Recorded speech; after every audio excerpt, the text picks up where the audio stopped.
now for episode 1 of Intangible Commerce. It's a new podcast, and I know everyone listening has probably said, well, new podcast in 2023, kind of a dumb idea. I totally agree with you.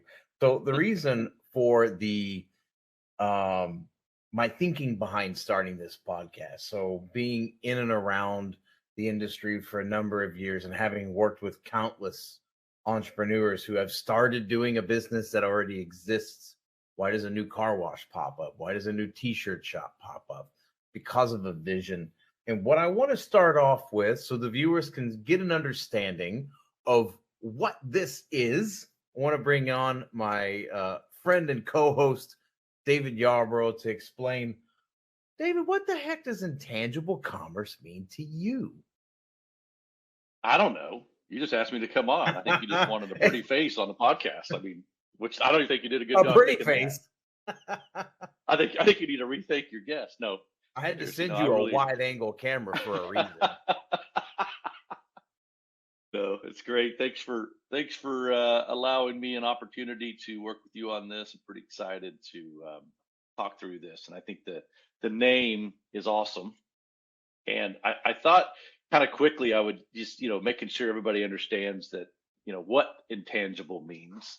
I know everybody can look it up, but it's funny how you think about it, then you think about it in the how people would look at it in commerce, right? So it's unable to be touched or grasped or not having physical presence. And as we think about what things we will discuss and how we will dig into these items, I think there will be a lot of great discussion around what we're seeing, what we've seen, or what we're seeing day in, day out. And then also things that are happening that I think people don't even think about. And that's the intangible piece, right? Yeah. So that's what I hope, to get from it. And I hope the viewers get that. And then there'll be we'll have a ton of guests and people, I think that'll get a lot from this. No, exactly right. So definitely want to bring on some folks. I've met some incredible people that have these sort of obscure pieces of software. Not everybody is aware of them. I met a guy at a trade show, and they take their software and run it through your client's shipping codes. And the last 4 digits tells the system, the shipping softwares of the world, if it's residential or commercial. And companies, they uncovered, I think it was $5 million in lost revenue to having the wrong shipping code. These little things that you don't think about, that you don't know about. Those are the exciting things for folks like me and you who've worked in software for a number of years, and continue to uncover these intangible things that people don't know about, or they know they have a problem, but they don't know what it's called. Right? Have you ever been in that situation where you're going through an RFP or something with a client and you see things in there like, I want to do X, and it makes you go, what do you want to do that for? Yep.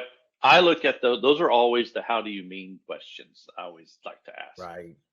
Because they'll present a problem or present a current way of doing things, and you're just sitting there going, either tell me more or how do you mean? Because once you get down to the details of it, you realize that the whole reason they're doing it a certain way is that's how we've always done it, or that's how the system told me to do it.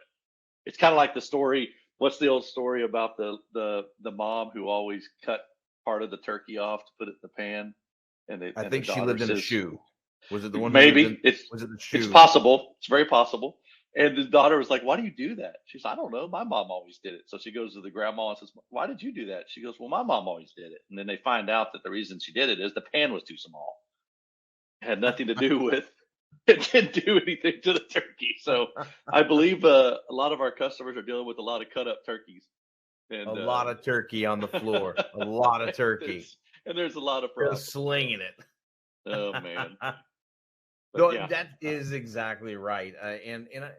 Without getting too much into processes like that, there are a lot of because that's how I was taught, or that's just the way we've always done it. What's really unique about this generation, and I think as a lot of folks can agree, the 40 somethings that didn't necessarily grow up in a fully digital era, but they grew up digital enough to recognize the benefit of software. And these are the folks that are coming into your senior roles now as they approach the 40 somethings. They're taking over those senior leadership positions and they're recognizing there is a better way of doing business. Yep. I find it interesting that people try to use the fix all for solutions. And I'll come across someone who says, you know what, we're just going to go use X ERP and it's going to solve everything. And I thought, and you always think about that and go, if that were the case, X ERP, whoever it is, wouldn't integrate to anything else if they could solve all the problems. Isn't that right? And then you start to think about that and go, who told you that that was okay? Who hurt you? Yeah. Someone gave you really bad information. And Who's done this to you? Yeah. And selfishly, we're looking at it from our point of view, from the WMS side. Right. But in reality, not really, because I think, especially you and I and how long we've been around, it's consultative, right?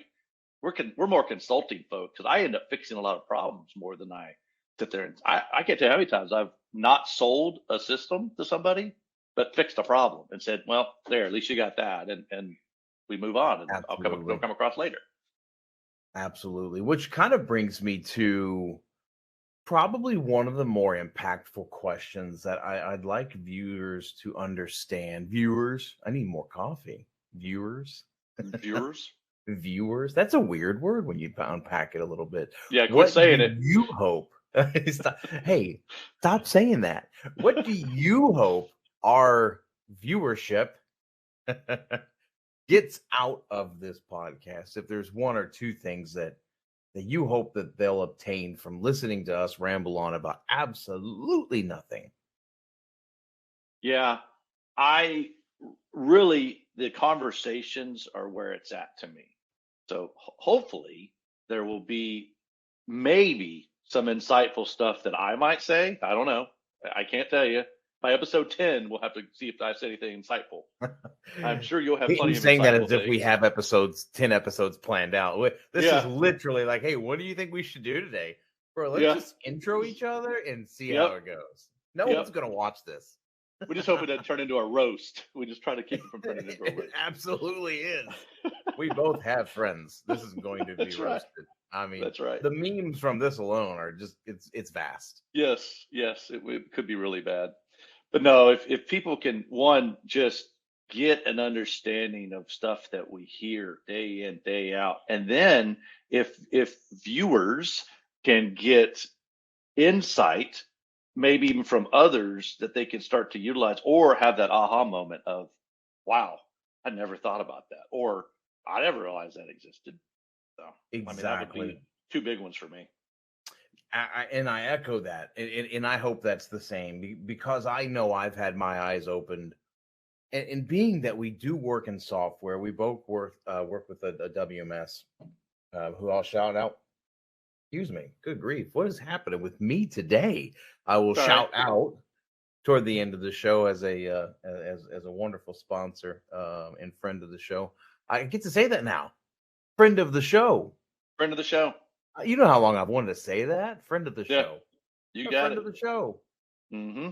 I got a board over here. Nobody can see it, and it's written. I got all my taglines, right? Friend of the show. It's number one. And maybe we'll pull some down later. I don't want to make any promises.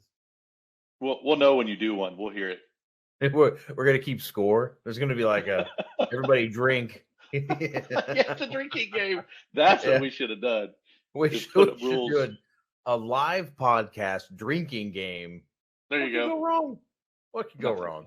Absolutely. And we're both drinking coffee, so everybody knows we're filming this like first thing in the morning. It's early. Dave's heading on the road. I've got a trade show I'm going to. I'm flying out Sunday, which is fantastic. Everyone, no, I'm flying out Saturday. I'm flying out tomorrow morning at 6 a.m. I think it is. So Anybody who's heading out and watching this podcast, if you're heading out to Link, which I don't know why it's called Link Ryla. Ryla must be the old name. Link's the new name. If anybody knows, comment, let us know. We don't know what we're actually doing here, so we need all the help we can get. We do know we have to say the word comment. Comment. Comment, like. Get to comment. I think you like it. Is there a like? Do we like with podcast? A share? Yes. Yes, absolutely. As a matter of fact, I think there's an unspoken rule. If you don't share this podcast 30 times in one day, it's bad luck for 30 years. That's on you. 30 years. Yep. 30 years bad luck. Yep. Not on me. It's on you. That's not my fault. Well, jumping back into it. So I met a lot of really exciting people. Some folks I can't necessarily name just yet when they're going to show up. But the format of this podcast, this is an introduction episode. I think we're going to right now try for weekly episodes. We're going to pump one out one a week. The first couple we'll pick topics and start to get an idea. Audience who is listening, which is probably no one, but if you are listening, we would love to know what the burning questions are for your operations. We're going to dive into things that you don't know what you don't know, but you do know what you do know. Where can you shore things up? Is it labor? Do we need to bring in robotics? Do you not know what robotics in the warehouse looks like, or what automations you can plug into your auditing, your billing, anything that it might be? Labor management. I know a guy that works exclusively with warehouses to specialize in the actual payroll side of the business. And he's saving clients sometimes 20, 30% in overall labor payroll errors. Yep. Think about that for a second. You have 50 people in your warehouse or your whole op, 70 people, whatever it is, 1,000. What is that number? Take that number. What is that number? We're talking about millions of dollars. Oh, huge amount of cost savings, time savings. The other big thing I think is, as we start to look at different people we may have on, it's understanding when those impacts, whether it be labor or anything that happens, you have to start chipping away at the costs, right? Because the first cost is, well, it's the cost of it's the labor hour. Okay, well, what if that temp worker makes a mistake? That's the labor hour. Now you have an error. Now the error needs to be corrected. So now you got 2 costs, maybe 3 if there's a reship. Right. Now, did you lose the customer? Did that customer tell another customer? I mean, then you just open it up, right? That's the unknown. We'll call that the warehouse abyss. That's the impact of e-commerce. Right. If you give me a bad experience, and I've done it, and I think we should definitely jump into some background stuff just real quick. Okay. I have owned and operated e-commerce businesses. I've worked in warehouse management software and international logistics for almost 20 years. So I've been in this game for a long, long time. And one of the things that frustrated me to death, I would spend $5,000, $10,000, small business, on a marketing campaign. And I'm going to bring in, I know, if it's successful, 150, maybe 200,000 because of the repeat business and the initial sales. Plus, in addition to that, we had a program where people would, royalty, a reward kind of thing, right? Which was fantastic. Drove me crazy. I spent $10,000 to get these customers, and we shipped it wrong. I just spent 10 grand to screw up and lose more money. Do you think that client's coming back? Is that customer coming back? Are they leaving me a good review? No. So it's so important. It's so vital. Everybody talks. They all talk. Yeah. That's the other thing that I think people forget about is this industry. Call it what you want. You could even umbrella it and call it supply chain if you want.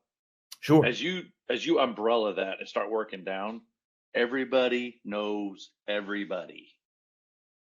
How many times you at a trade show, Ray, and you see a guy like, hey, I know you, not personally, but we know this guy together. Just recently, as a matter of fact, that happened to me. Just recently, I was just at a trade show waiting for the coffee, and I see an old colleague walking by. I'm like, Hey, I haven't seen you in 2 That's years. right.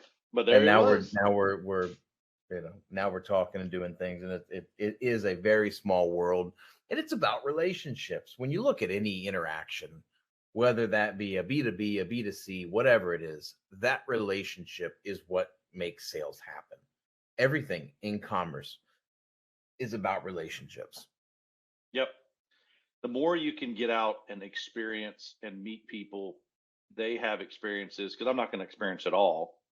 My background started in 1997 when I worked for a startup pharmaceutical company. And guess what? They were doing fulfillment, almost not so much e-com fulfillment, because that was kind of wouldn't really have been that, but it was direct from doctor, write prescription, ship the package to the patient. I mean, it was way ahead of its time. Sure. And all of a sudden it blew up. Like it got really busy. And then they expanded out of certain markets into, they went into some oncology meds, and that was a big market. Well, you got to remember too, in the mid to late 90s, you didn't have good software Mm-mm. at all. Horrible software. Most things were spreadsheet driven or driven off of some sort of a legacy. Goss. Oh, easily. I remember it was a big deal that we got. Do you remember a system called Siebel? Sure. It was a big deal because we upgraded and got Siebel put in. Oh, we thought we were on top of the All, world. all the developers out there going, what? Yeah, yeah. I didn't. Well, I already Some dated of them myself by probably don't saying even what know what year I it was is. working. Right? They may not. But seriously, we did all that. We didn't have sophisticated systems. So your supply chain problems or your e-com fulfillment, which we were doing, we just didn't know it. There were a lot of issues that we did. It was all manual. Everything was manual. And of course, for me, what that gave me is now when I talk to somebody, I've lived that life. Now, granted, solving it with a software is a much easier, but I understand what to look for to say you cannot go down that path. There's something Well, wrong. the crazy thing is some companies upgraded to Siebel and are still using things like that, Absolutely. or they're still Absolutely. on pen and paper, or they're still hybrid with spreadsheets doing an Yep. incredible amount of business, but they cannot scale. Nope. One of the Nope. hardest things when it comes to consulting on a business owner who's built something that they're proud of, and they should be proud of it, is getting them to recognize the benefit of change. Your rocket ship is going like this because of where you are.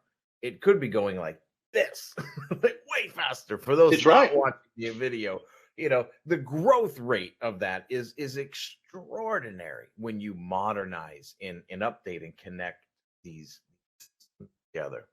Oh, absolutely. I mean, think about, and everyone's heard these stories, but you think about in your own life when you have to make change, buying a car. Well, everybody hates buying a car. Now, it's exciting, Ooh, right? But it's the process of buying it stinks, but the excitement is I'm going to get something new. Like if I'm just, I got to go buy a new vehicle. But everybody hates the process of it. But you got to think about also there's the need and the want aspect to it too. It's like, well, do I really need one? No. Do I really want one? Yes. What am I willing to pay? And that's where, but then you get into the, if you deep dive that one section further, hey, I had 4 kids. Now I have 5 kids. I don't have enough seats. I don't really have 5 kids, by the way. I have 2, but I don't but have enough what if you seats. did? What if that'd be a whole different story. I'd be a lot more grayer and probably have even more wrinkles. Um, We got to get this guy a limousine just for all of his yeah, kids. exactly. But seriously, you would have to buy something that's a necessity now. That you just change that person's entire buying process because they have to have it. So, I mean, Needs based on needs. yeah. You know who does like buying cars? Salespeople. Mm, Salespeople love buying things from other salespeople because I we do. get it. We get it. I like to walk in and say, "Hey, are you on your quota? Did you get your? Are you on a PIP? Like, what's going on? What's going on? How bad do you really need this sale? How bad do you need this sale? So Well, funny. I don't work on commission. Okay, so you My are a favorite liar. ones, my favorite ones are when you have, and I know this isn't more of a sales 101, but you run across people too, because you and I have experience. We're experienced. of salespeople that aren't very good, and they'll come around and like I've been shopping a lot for like turf for my backyard, and that's a high pressure kind of, can be a high pressure type sales process. And it's interesting because my wife will kind of watch and she'll look at me and I'll be like, I'll talk to you later about it. And I'm like, I don't like that person. Mm, That's not, that's a weird process. So anyway, that's not the but one but for me. but to bring it full circle, think about this: the people that are running warehouses forget that they're in sales too. So Right. again, and hopefully we don't always try to full circle every conversation back to our intangible commerce, but that's another piece of it, that they are selling the software that they have.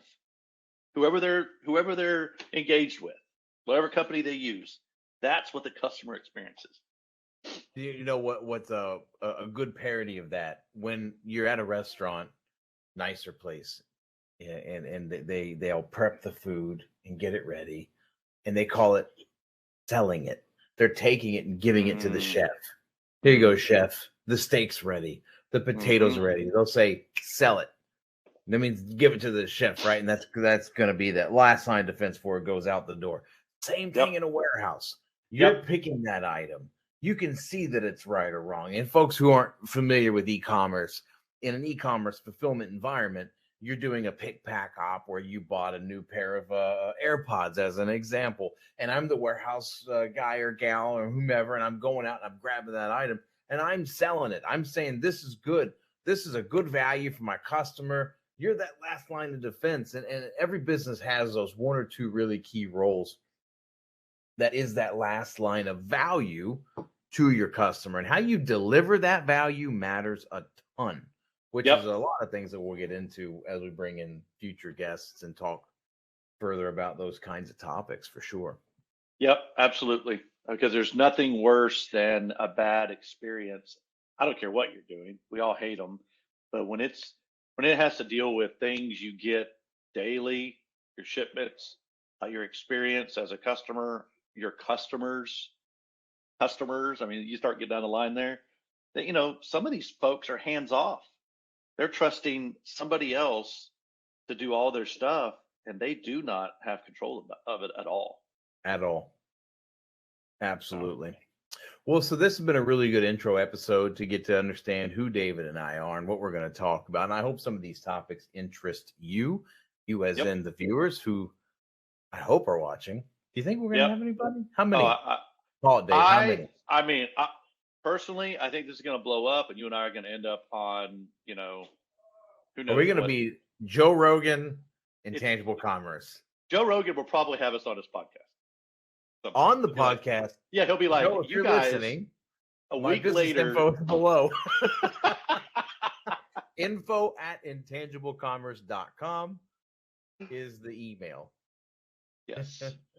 No, this is It going to be a lot of fun. I'm really excited. We're going to have a lot of good topics. It's fun. I mean, I have fun every day, and it's a way to express ourselves.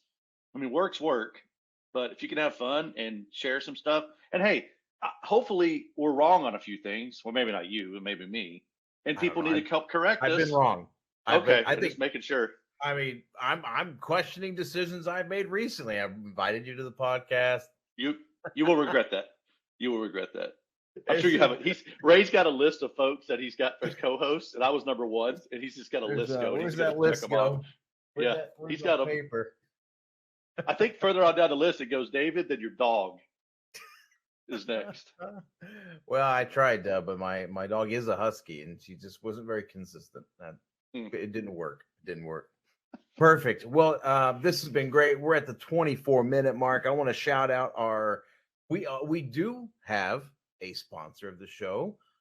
David and I both work for this sponsor, so I don't know if it's a conflict of interest or not, but we are sponsored by Lajua Warehouse Management Software, which is a fantastic piece of inventory management software and warehouse management software that goes beyond the four walls of the warehouse. You hear the word connected commerce tossed around a lot in this industry, sort of a buzzword. Well, Lajua is a connected commerce platform. It's hub and spoke. Your information is going to come into one piece of software. Your team's going to get automated, your efficiencies, your tighter inventory controls, and all the things that generate a positive customer experience are driven from our software. So if you're in the fulfillment space, 3PL, e-com branded, whatever it might be, and you don't know who Lodua is, reach out to David or I will put the emails in the description or wherever we're posting this. I don't even know how this works. Or you can reach us at info@intangiblecommerce.com, and we'll get you to the right people. Check us out, Lodua.com, LOGIWA.com. Dave, anything or check else? us out at a trade. I was gonna say, or check us out at a trade show coming up. We're all over the place. Trade shows, baby. So we're there. We would love to talk to you. I want to do a live podcast at a show. We should. Totally cool. Should. We totally should. That'd be awesome. Yeah, get some folks just to jump in, like just random people. Let us know, guys, if that's a good or a bad idea if you've done that before. But if we're running for a brick wall and you don't say something, it's your fault for listening. Yeah, we'll run right into it. We don't care. We don't care. That's our wall. Yeah. Oh, man. Awesome. Well, with that, Dave, have a great day. Yep. You too, Ray. Appreciate it. Thanks, everybody. Have a good one. See ya.